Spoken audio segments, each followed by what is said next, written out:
Dahil nga po mga idol sa palpak na super team ng Phoenix Suns, pinapatrade na nga po ni Kendrick Perkins si Kevin Durant. Yan naman ang ating unang storya na aalamin. Nasasabayan ko na rin ang balitang binago nga po ng Golden State Warriors ang kanilang lineup dahil sa Denver Nuggets at ang inilabas na gagawing trade ng Los Angeles Lakers na kinabibilangan ni D'Angelo Russell, Rui Hachimura, Taurean Prince at Max Christie. Kaya mga idol, tara!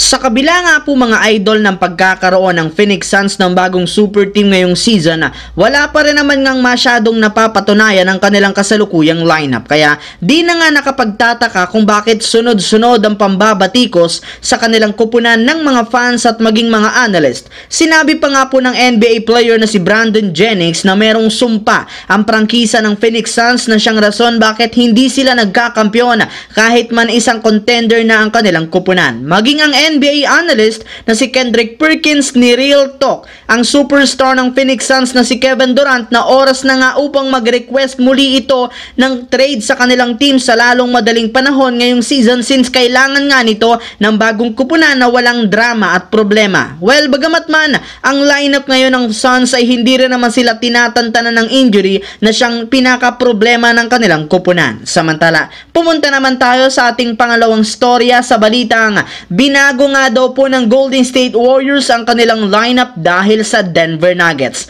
Bagamat man nagkaroon ng kaunting pag-asa ang Warriors ngayong season sa pagkakaroon nila ng win streak ng nagdaang linggo, hindi pa rin naman nga ganun kagandahan ang posisyon ng kanilang team sa standings. Kaya dahil dyan nakapag-desisyon na nga po ang kanilang head coach na si Steve Kerr na gumawa muli ng pagbabago sa kanilang lineup at rotation ilang araw lamang ang nakakalipas matapos silang matalo sa Denver Nuggets. Yes mga idol, tama nga po ang inyong narinig, gagawa muli ang Warriors ng bagong eksperimento sa kanilang susunod na game sa kagustuhan nilang makuha ang tamang lineup at tamang timpla na magpapapanalo sa kanilang laro ngayong season at iyan nga ang dapat abangan ng kanilang mga fans sa kanilang next game bukas ng umaga laban sa Miami Heat. Habang dumako naman tayo sa ating huling storya dito sa inilabas na gagawing trade ng Los Angeles Lakers na kinabibilangan ni D'Angelo Russell, Rui Hachimura, Taurean Prince at Max Christie.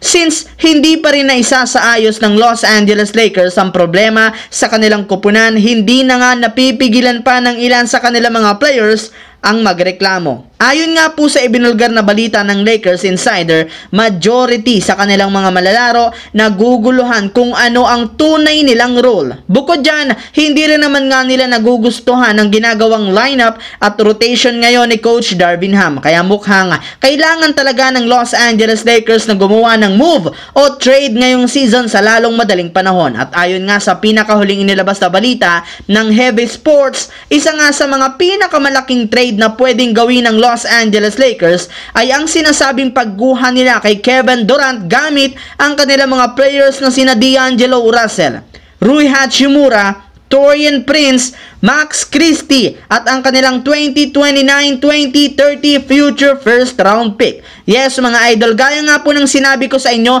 marami nga pong mga analyst ang nagsasabi ngayon na kailangan na ni Durant na umalis at mag-request ng trade sa Suns, kaya kailangan nga pong samantalahin ito ng Los Angeles Lakers at ni Rob Pelinka para makakuha sila ng bagong superstar. So yun lamang mga idol ang ating bagong video ngayon dito na ating pinag-usapan ngayon sa akin channel. Once again, this is your J-Zone TV. Huwag kalimutang mag-like at syempre mag-subscribe. Pindutin na rin ang notification bell sa akin channel para lagi kayo maging updated sa mga videos na pinapalabas ko. Isang malaking shout out sa lahat ng solid J-Zone TV na laging nanunood dyan. Maraming salamat mga idol. Hopefully, nag-enjoy kayo ngayon.